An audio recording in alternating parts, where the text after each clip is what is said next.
Okay, we got kids. Hopefully, I don't All hit right. my feet in this. No, girl. Well, I'm trying to get situated. Wish I had a car. We'll make it. You have to lean forward and neck up. I'm sure. We're good?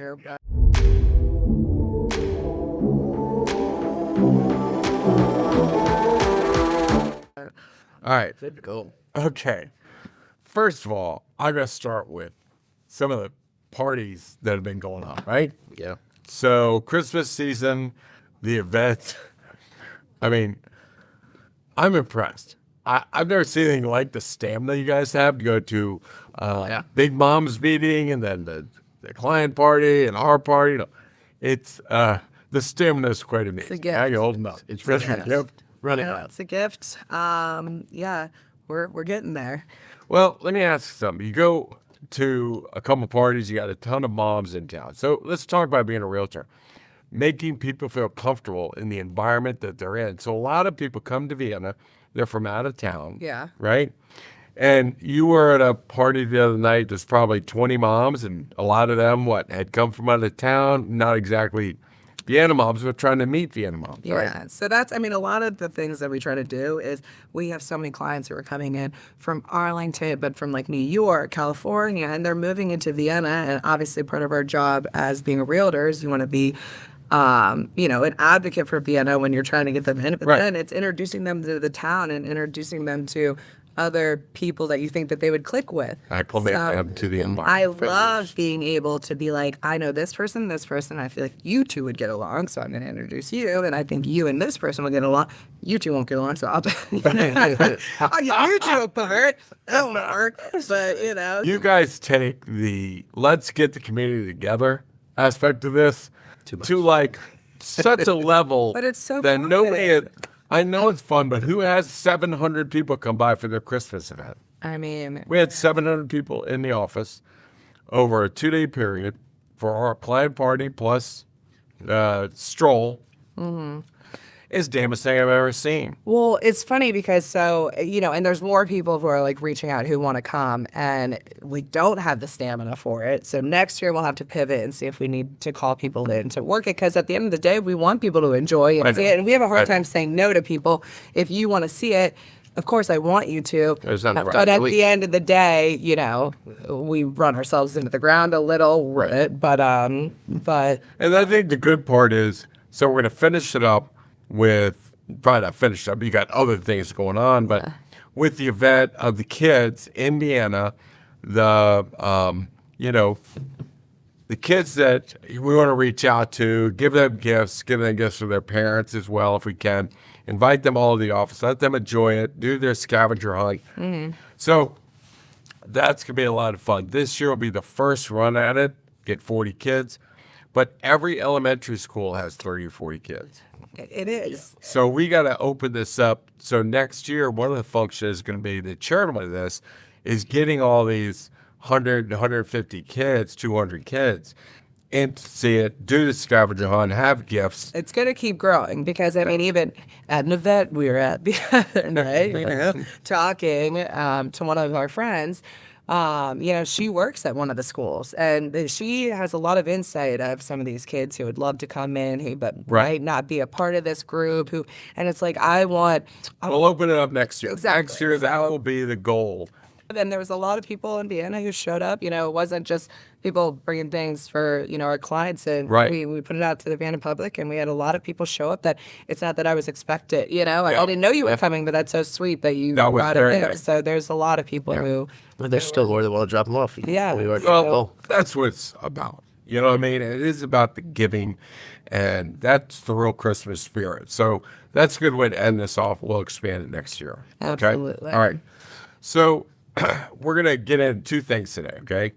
The 12 commandments that we put in place because 2025 was a dumpster fire. it's a lot. No, it's not a lot. It was a freaking dumpster fire. Now, you guys have been in real estate for years and years, but I've been in it for 41 years. I've never seen what's happened this year in 41 years of being in real estate. And that is really, just a quick summary of what like happened. good or bad. Well, here's the thing. do that. You don't feel it. You're focusing on every deal, right? I'm looking at what's happening, how it's affecting the market. Now the market is flowing, whether it's more of a seller's market or buyer's market. That ebb and flow was, because I'm directing traffic. Yeah.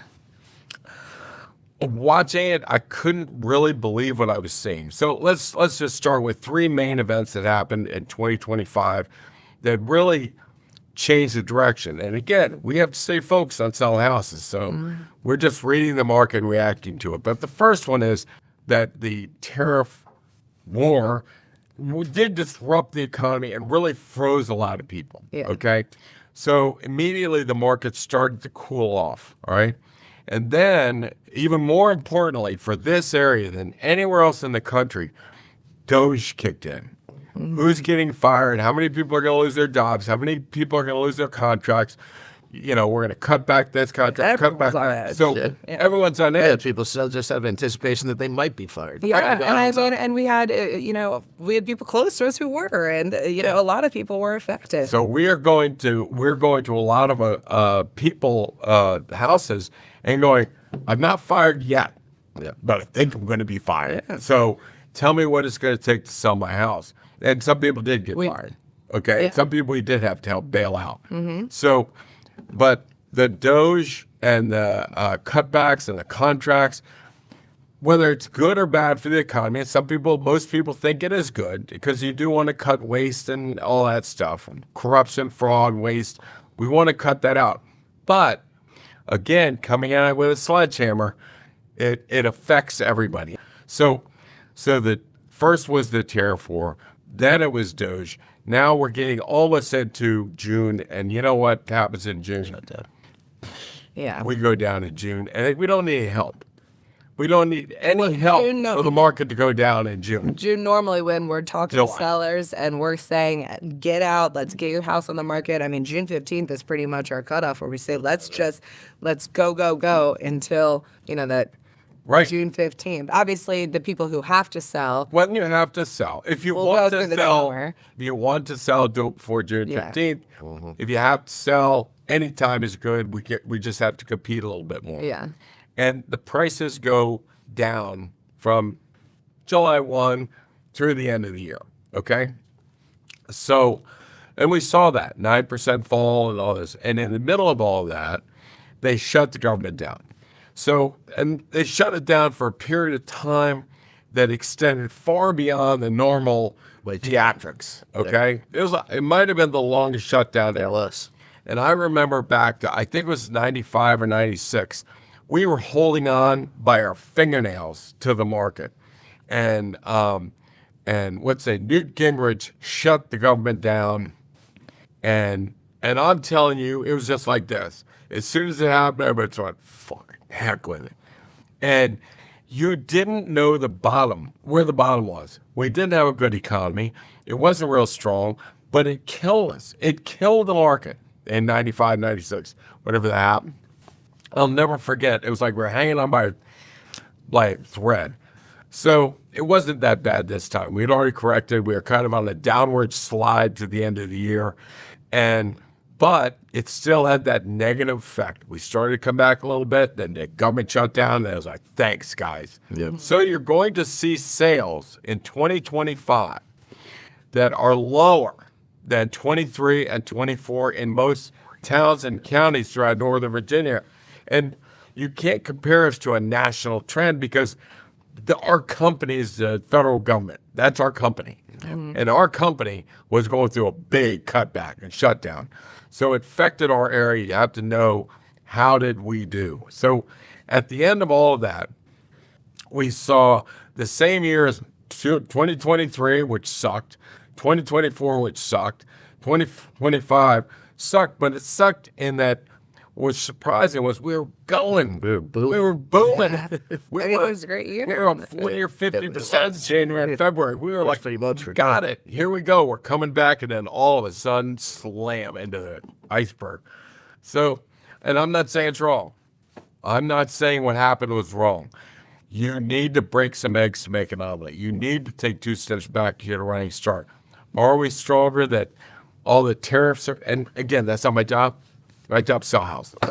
But if you go, China's charging us 40%, we're not charging them a nickel, which should be even. I'm like, as a business guy, I'm like, that makes sense to me. Sure. You know, that all makes sense to me.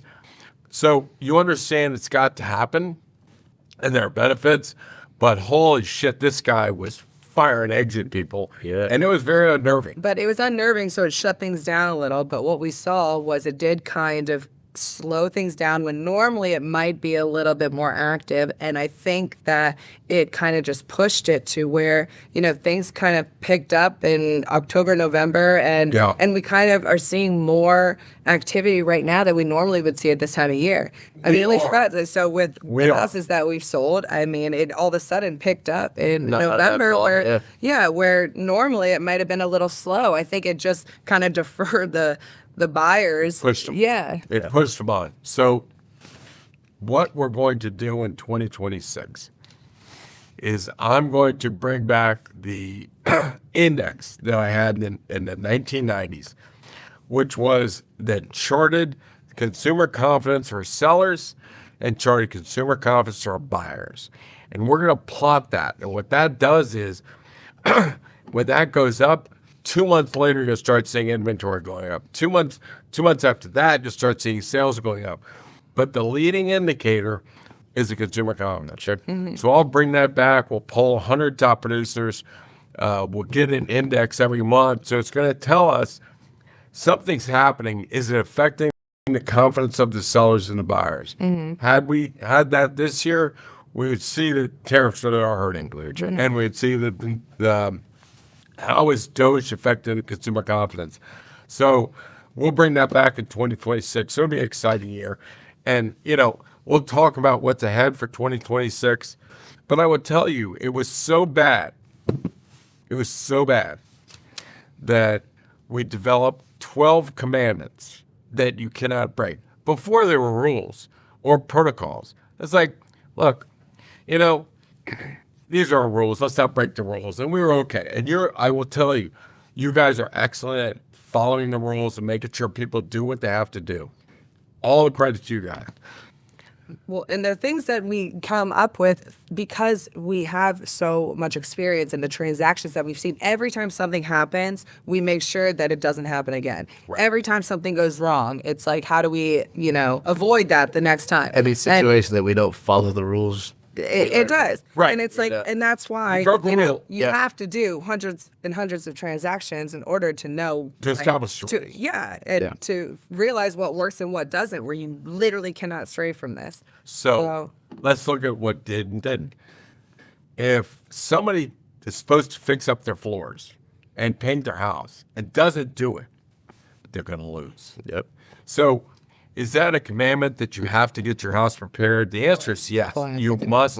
You don't have the luxury of going off half-cocked. Yep. Now, yesterday, Kelly and I were in a $4 million house, and the walls were yellow.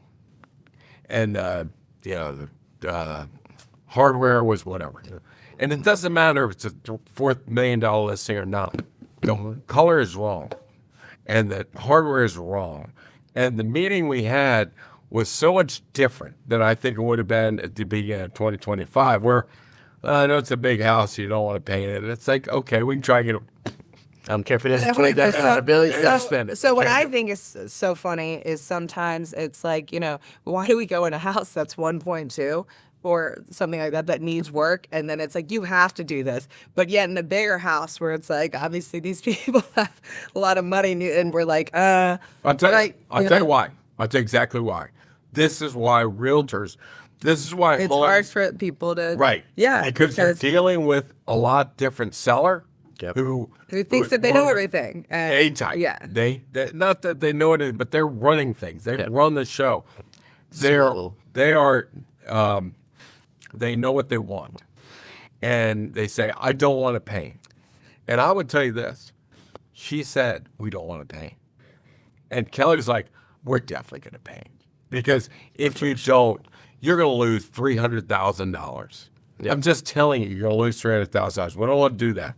So the reason why realtors get away with it, why they go into 3 or 4, 3 agents went into Hines and told that seller you don't need to do anything because there's been no pay, no carpet, 25 years. Because they become yes men because they need the listing. Well, They want the list. Number one, they want the listing. Number two, they don't want to do that work.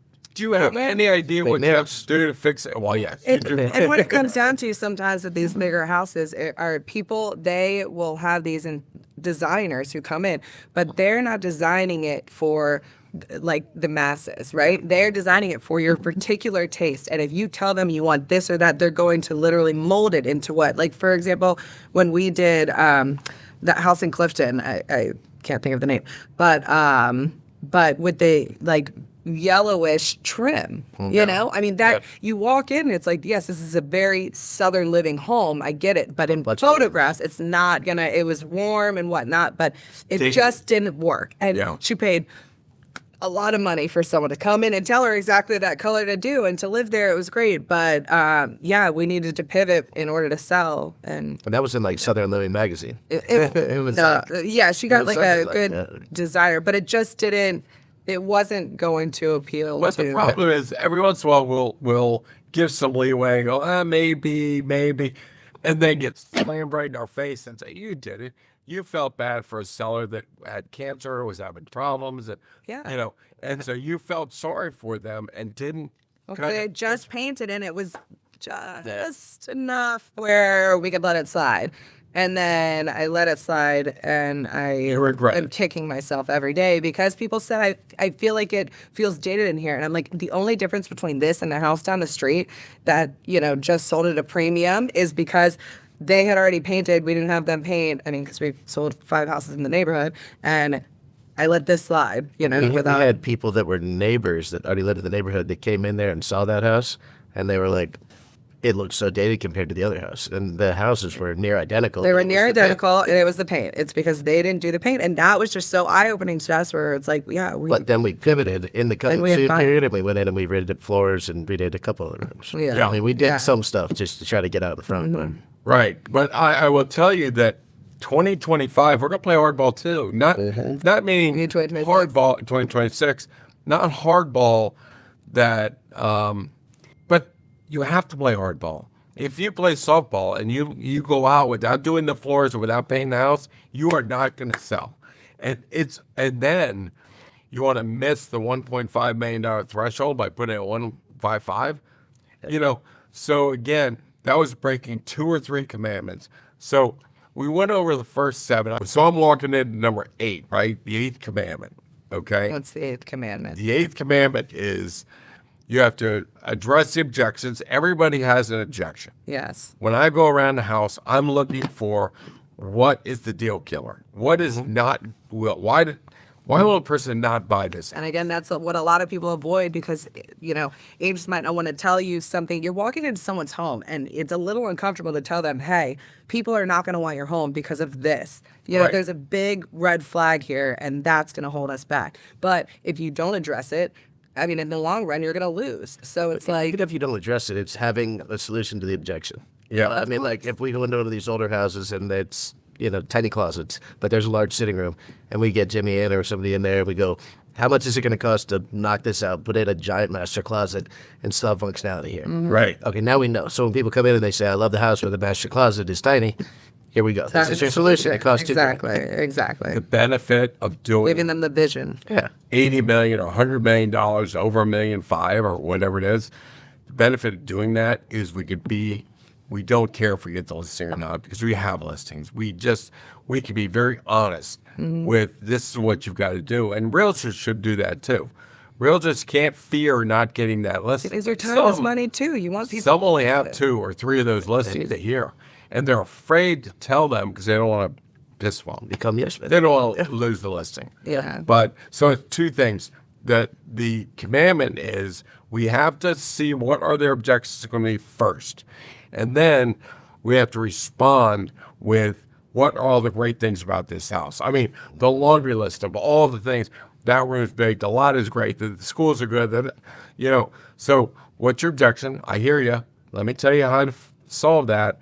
And then here's all things you have to consider. And you have to be creative. You have to be creative and figure out ways to communicate that to the buyer of why this is not an issue. For example, I won't say the name, but there was a house that we recently sold where everyone was worried because it's on a corner. Can you see in? And we were talking to the buyer and I said, look, let me put it to you this way. I've driven by here hundreds of times. I've always wanted to know what this backyard has looked like, and I've never seen it until I walked through these doors. And he was like, wow. I've never thought of it like that. What is your objection? Solve it. Yeah. Right? You've got to figure out, you've got to have the guts to say, what do you think is wrong with this house? Yeah. And then And you have to make it because you're going to go home and you're going to say it to your wife or your husband and say, I don't know because of this. Let's flush it out. We try to figure out what's wrong before the buyers do so we can have a defense, because Right. you can't be sitting there with a buyer saying something, have an objection, then you'd be like, that's a good point. Like, I need to know anything that they can say wrong, we're going to have something to come back at you immediately, and we're going to spin it. And in talking to them about their concerns, right? Why are you moving in? What are you doing? The concern of one of the buyers was, I don't feel like I'm a part of the community out there in Great Falls, right? And before it was over, you had her partying with everybody in Vienna, right? You're going to be such a part of these Vienna moms, and we got you. Neighbors. So You want to be introduced to but you hit the nerve. You hit the nerve on what are you really looking for, and what is it you're after, and drawing the picture around that was really masterful. So what do we get? You got a house, 74 homes are on the market. Get your arms around this. 74 homes are on the market. Not one is under contract. Not one. They either withdrew unsold or sat there active.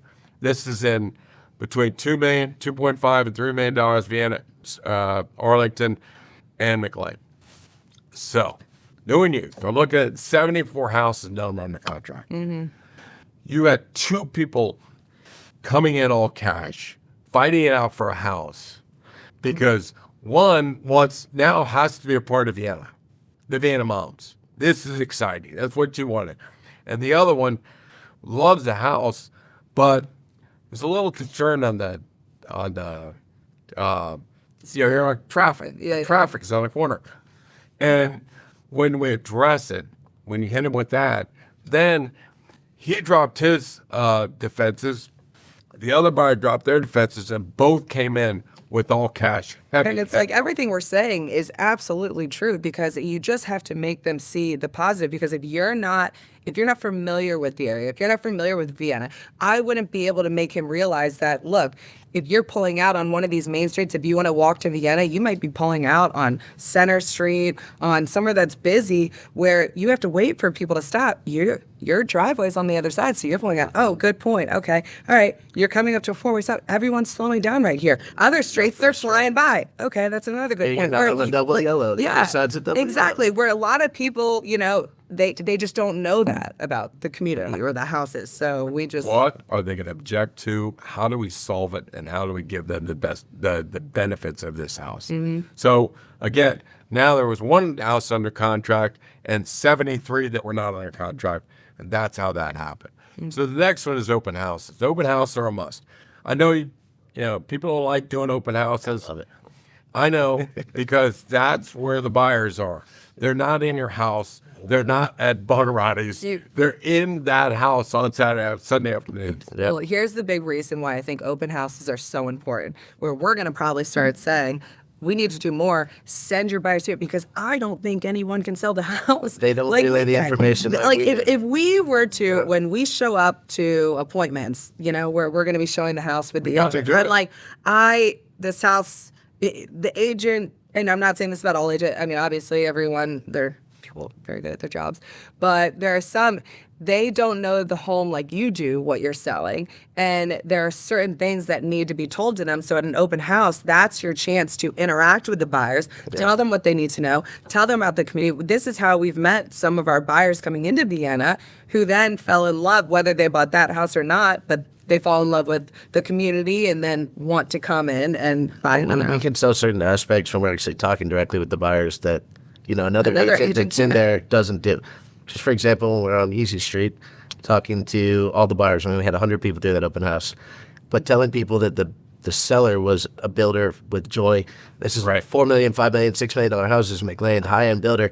All the construction you see here is done the quality Higher home end. with the same subs that Yeah. you see in these high-end Yeah. homes. So, I mean, literally everything in here is so well You're done. walking into a $3 million kitchen. Nobody would know that. They're paying, you know. They just walk in, they go, nice quartz countertops. Yeah, You know, like, exactly. they don't, Well, they don't understand that. The bottom line is, you guys, we are the advocates for the town. Yeah. The key thing for our marketing is we're trying to get somebody. Now, this is what happened. That buyer came from Great Falls. Yeah. The other buyer came from Middleburg. Do you think their agents really know Vienna? No. No, they don't. So in order to paint the proper picture of why Vienna, why you have to live here, by the time you're done with that painting, she's like, I don't care about buying this house or any other house. I'm moving into Vienna. Yeah. Because I've got to live here. Nobody can be an advocate for your community like we are. Yeah. Okay? We sell Or- Vienna so hard. True, because like Vienna so hard. as I mean, It's an easy sale. it is. And of course, yeah. But, you know, we're slightly biased, but there's nothing that we're saying that isn't 100% true. yeah, Right. it's because we're passionate about it. Yeah. What I'm saying is actually true, and I get excited to the point where I'm like, all right, calm down, Dales. I mean, like why our we so people, hype on that? and then, but That's why, as a team, we have to have somebody that really knows that market. So I'll go in as a business partner and figure out pricing and all that stuff.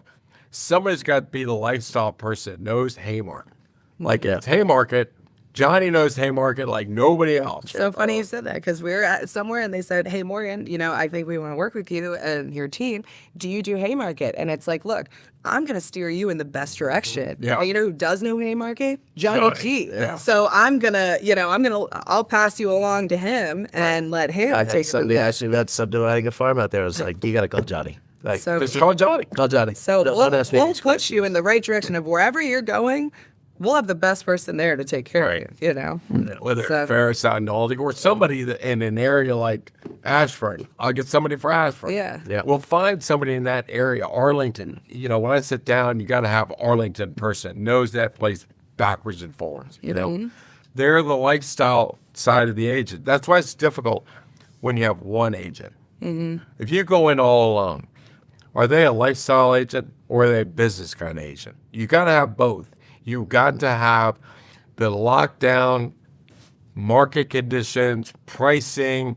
What are your protocols? What are your commandments? How do you make sure you do it? And then somebody else that can talk to the buyers, sell the story. I mean, you're a storyteller. You were telling that lady a story, and I mean, she was buying an Oakland and sticker. It was wonderful. And she's going to have a wonderful life in the end because of that. You know what I mean? Yeah, wait, we're already best friends. Right. So We're all best friends. Everybody be his best friend. Come to my party tomorrow night. we're best friends. So the open house is all the key. Gives us an opportunity to tell the town and sell what it is. All right. Yeah. What's number 10? Number 10 is encourage the highest best offers. Real simple. This is a business. This is a business, right? I mean, you're selling your home. You're emotional, but this is a business transaction. And the best way to do a business transaction is make a bid, and make it a blind bid. Don't let them say. Some contracts will allow an escalation clause. I know when you're buyer agents, you love it. Oh, I love it with it. You know, I came across it. We always say highest and best, no escalation. That's our thing. Right. And you know, some people question me. I'm like, cases, protocols, something. Man. Well, can't not do it. But you know, I'll come across people. But that's why I'm like, can you shut up? Can we stop sharing all of our secrets? Because then I have a buyer. I come up with someone. I love your podcast. I've listened to Coffee with Casey. Highest and best by Monday. I'm like, you bitch. What do you mean? I know. Hey. Well, we only have 40 people Hey, to watch. that's the not show, so- fair. Yeah, It's not, that- yeah, I know. We have, and I'm like, But it's not. the bottom line is a buyer wants something and a seller wants something. What's in the best interest of the buyer is do an escalation. Yes. I'll take the top contract. Because it at makes $5,000. sure that it's fair. That's actually something that a said to me. I said, "Do you allow escalation clauses?" She said, "Yes, because I just think it's fair." And I was like, "I am with you. It is fair, but if you're working for the seller, you need to do what's in best interest for them. If you're working with the buyer, Yeah. of course." It's a huge benefit for everybody. And that agent was working for the Softball or seller, though. We play hardball. Yeah. People don't like to hear when you say no escalations. We play softball or hardball. We're playing hardball. Yeah. There's a lot of money at stake. Yeah. So we play hardball, but in a sense that's good for the seller, but we're not bluffing, okay? So we just had this instant, and I'm telling you, there's 2 offers, and they're both great offers. And I know that this other one wants it so bad, and we have, the 2, and we're going back and forth. And I said, look, we're not going to counter. We're not going to do this. They want it, but they just don't want to overpay. And I said, that's fine. At the end of the day, we're gonna choose the best offer. I'm going back. I'm giving you one last chance. Didn't change their offer because they thought that I was bluffing, and that the other, they lost. They're still reaching out to me probably every other day saying, like, can we buy out the other, like, What can contract? we Like, do? they're What can we picking do? themselves. And it's so at the end of the day, we're doing what's best for our sellers, but we're not just blowing smoke up people's ass. No. Like, to give us your highest and best, and we're going to just go with the best offer we get, period. Asking for highest and best offers is hardball. Yeah. It's not what the buyer's agents want to hear, but it's what the sellers need to get. We're moving on to number 11. All right. And this is an absolute coach's rule. The wilder a game gets, what? Oh, nothing. call me. It's so funny that you said that, because I was like, I had to look at 11. I had this conversation with our seller this morning because we were giving you props because things are going wild. And I was like, you know what my dad always tells us? He said, the crazier things get, the calmer you need to be. And I'm like, shut up. Anyway, every time the kids are going, I'm like, stay calm, get over there. Stop hitting your sister. He's on fire. Like, He's not at home. so yeah, so I try to stay calm. So you've always said that it's the coach in you that the coach, because you can't be going nuts. We Right. always use Sideline. the sense that we need to bring that home. I know. I do try to bring it home. It's just that It's great advice. I will tell it's you too crazy. that Kids don't respond the to rules go from football to life to your family to business to everything. That's the way it has to be. The crazier it gets, the calmer you get. 'Cause you got to think, you got to focus. There's a lot of money at stake in business, so we can't go on an emotional roller coaster. yeah. If you go on an emotional roller coaster, you will not have the energy to negotiate properly. And because the sellers will be on the emotional Right. roller coaster, you have to stay calm and say, okay, this happened. Now what? I mean, it's the same as 2 days before settlement, a tree just fell on the house. What do we do? I mean, no one freaks out here. It's like everyone Calm down. stay calm. Figure it out. What do we do? And boom, boom, boom. Got to settle it. Everything's fine. Let me just get a personal thing on this. Stay calm. Oh, great. I was talking to a seller, and they were trying to get us to cut our commission. And I am furious. And I'm like, what are you? Well, how about I started talking, and then I started blurring my voice. And I was like, now, and I went, Oh, God, this was a stroke. yeah, I looked at Carol and I said, call 911, I'm having a stroke. And I sat down, and I mean, those ambulance guys were there. They got me in the hospital. Everything was moving just fast.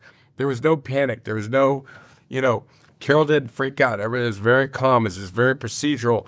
You go in, and it was nice enough that they do it on June the 30th, right as the market is calming down. Perfect.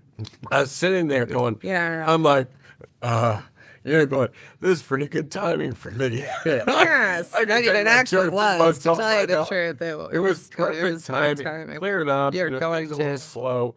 But when you talk about going from business to football to personal Maybe life, you need well, now you're working on your blood pressure. You're like, everyone stay calm. What do you mean? I'm like, all right, well, is that the one time you didn't stay calm?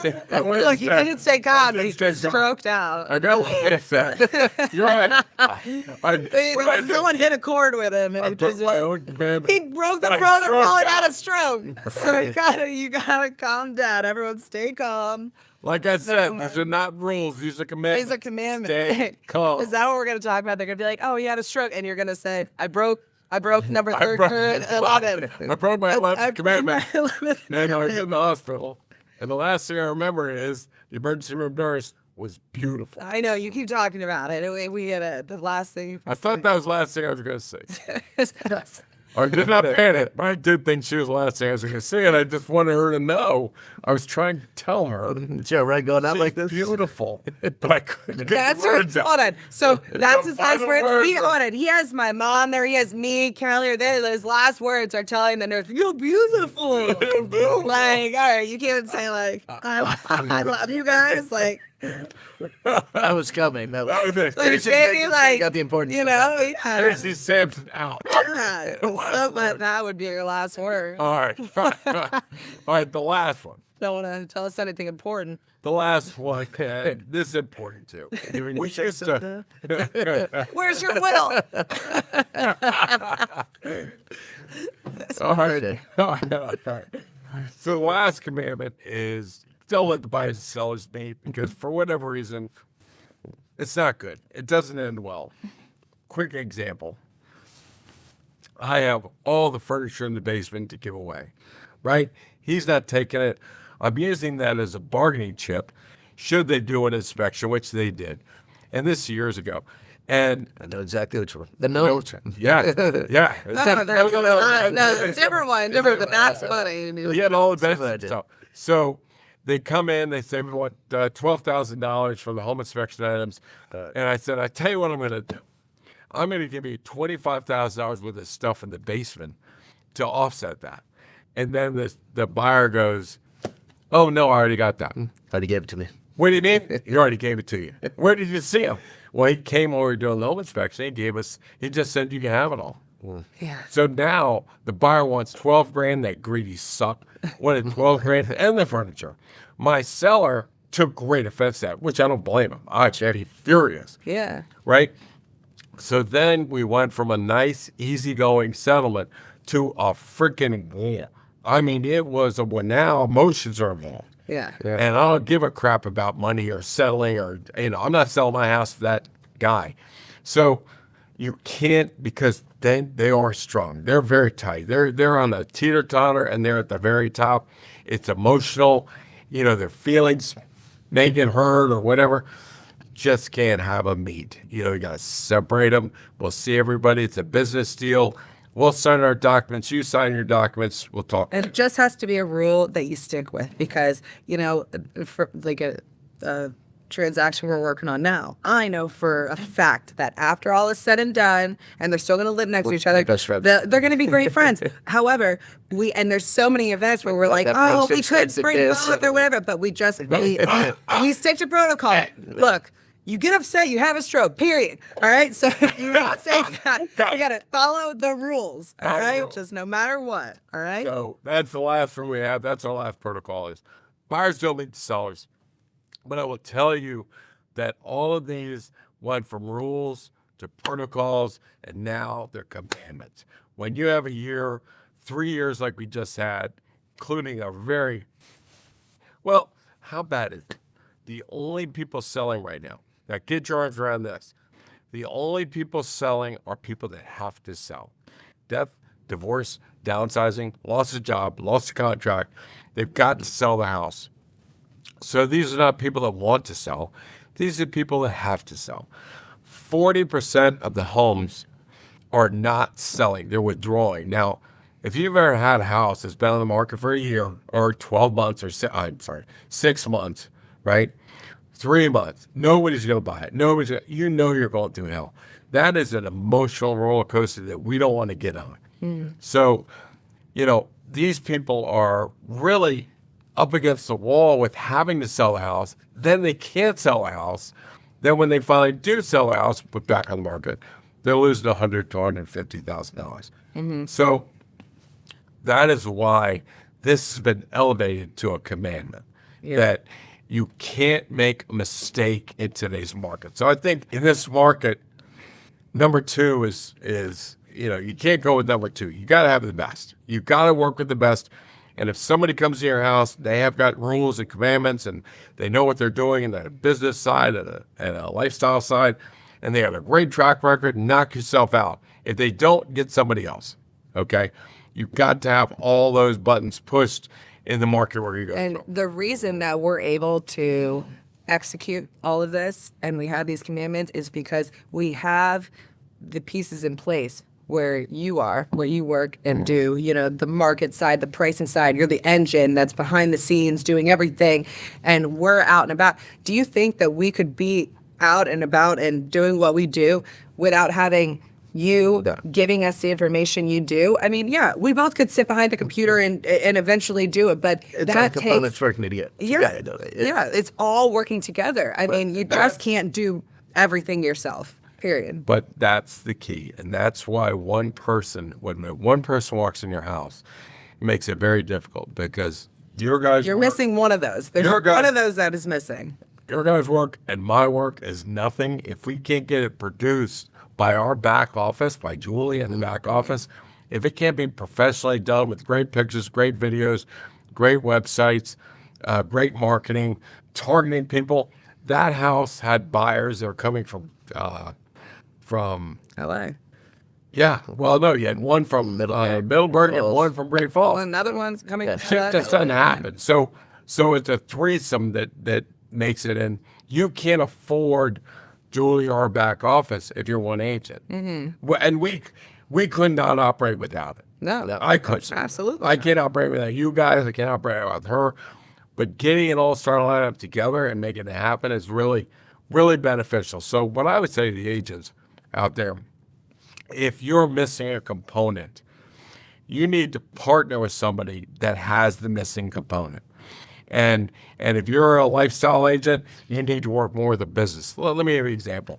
One of the most successful teams in our group is the Beans, right? You got Larry Bean and got Laura Bean, right? Well, Larry's a business guy.